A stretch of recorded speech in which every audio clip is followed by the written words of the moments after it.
സാന്ത്വനയിലേക്ക് നമ്മൾ വീണ്ടും പോവുകയാണ്. പുതിയ കാലാവസ്ഥാ മുന്നറിയിപ്പ് വന്നിട്ടുണ്ട്. സാന്ത്വന, അതായത് കൂടുതൽ ശ്രദ്ധ വേണ്ടതുണ്ട്. ഇന്നലെ ഇപ്പം ഓറഞ്ച് അലേർട്ടാണ് പ്രഖ്യാപിച്ചിരുന്നത് എങ്കിൽ റെഡ് അലേർട്ടിലേക്ക് കാര്യങ്ങൾ മാറുകയാണ്. അതായത് കൂടുതൽ ജാഗ്രത വേണ്ടതുണ്ട്.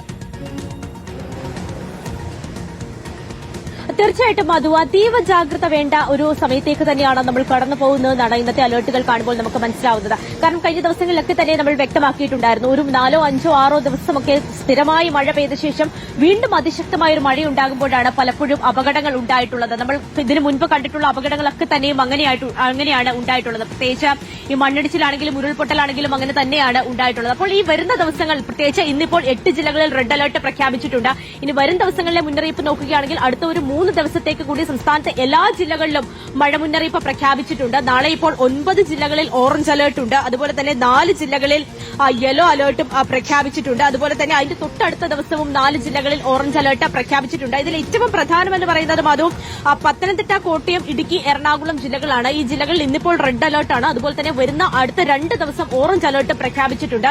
സ്വാഭാവികമായിട്ടും ഈ ജില്ലകളിലായിരിക്കും വരും ദിവസങ്ങളിൽ കൂടുതൽ മഴയുണ്ടാകുക. എല്ലാ ജില്ലകളിലും മഴയുണ്ടാകും. പക്ഷേ ഈ ജില്ലകളിൽ കൂടുതൽ മഴയുണ്ടാകാനുള്ള സാധ്യതയാണുള്ളത്. പത്തനംതിട്ട ജില്ലയുടെ കാര്യം നമുക്ക് ഇപ്പോൾ തന്നെ അറിയാം, വളരെ ദുരിതമാണ് ഇപ്പോൾ തന്നെ അവിടെ ഉള്ളത്. അപ്പോൾ വരും മണിക്കൂറിലും അതിശക്തമായ മഴയും അതിതീവ്ര മഴയും ഒക്കെ അവിടെ പെയ്യുമ്പോൾ കൂടുതൽ ജാഗ്രത അവിടേക്ക് വേണം എന്നുള്ള കാര്യം തന്നെയാണ് മനസ്സിലാക്കുന്നത്. നിലവിലിപ്പോൾ ഒരു ചക്രവാത ചുഴി, അത് തെക്കൻ തമിഴ്നാടിനോട് തീരത്ത് ചേർന്നാണ് ഈ ചക്രവാത ചുഴി നിലനിൽക്കുന്നത്. വരും മണിക്കൂറിൽ അത് ചിലപ്പോൾ ന്യൂനമർദ്ദമായേക്കാനുള്ള സാധ്യതയുണ്ട് എന്നാണ് കാലാവസ്ഥാ വകുപ്പ് പറയുന്നത്. അക്കാര്യത്തിൽ ഒരു ഉറപ്പ് ഇല്ല, പക്ഷെ ചിലപ്പോൾ അത് ന്യൂനമർദ്ദമായി ശക്തി പ്രാപിച്ചേക്കാം. അങ്ങനെയാണ് എങ്കിൽ ഈ മഴയുടെ ഒരു ഇതായിരിക്കില്ല, കുറച്ചുകൂടി ശക്തമായ മഴ ഉണ്ടാകാനുള്ള സാധ്യതയുണ്ട്. അതുപോലെ തന്നെ ഒരു ന്യൂനമർദ്ദ പാത്തിയും കേരള തീരത്തേക്ക് വന്നിട്ടുണ്ട്. അപ്പോൾ ഈ ന്യൂനമർദ്ദ പാത്തിയുടെയും അതുപോലെ തന്നെ ചക്രവാത ചുഴിയുടെയും ഒക്കെ സ്വാധീന ഫലമായിട്ടാണ് എന്തായാലും നിലവിലിപ്പോൾ മഴ ലഭിച്ചുകൊണ്ടിരിക്കുന്നത്. വരുന്ന ഒരു 5 ദിവസത്തേക്ക് കൂടി, അത് 4 ദിവസത്തേക്ക് എല്ലാ ജില്ലകളിലും മഴ മുന്നറിയിപ്പ് നൽകിയിട്ടുണ്ട്.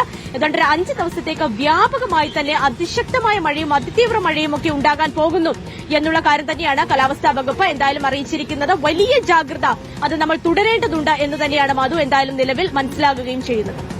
സാന്ത്വന സുജിയാണ് വിവരങ്ങൾ നൽകിയത്. അതിതീവ്ര മഴയ്ക്ക് സാധ്യതയുണ്ട് എന്നുള്ളതാണ്. 8 ജില്ലകളിൽ റെഡ് അലർട്ട് പ്രഖ്യാപിച്ചിരിക്കുന്നു. പുതിയ മുന്നറിയിപ്പുകൾ വന്നിരിക്കുന്നു.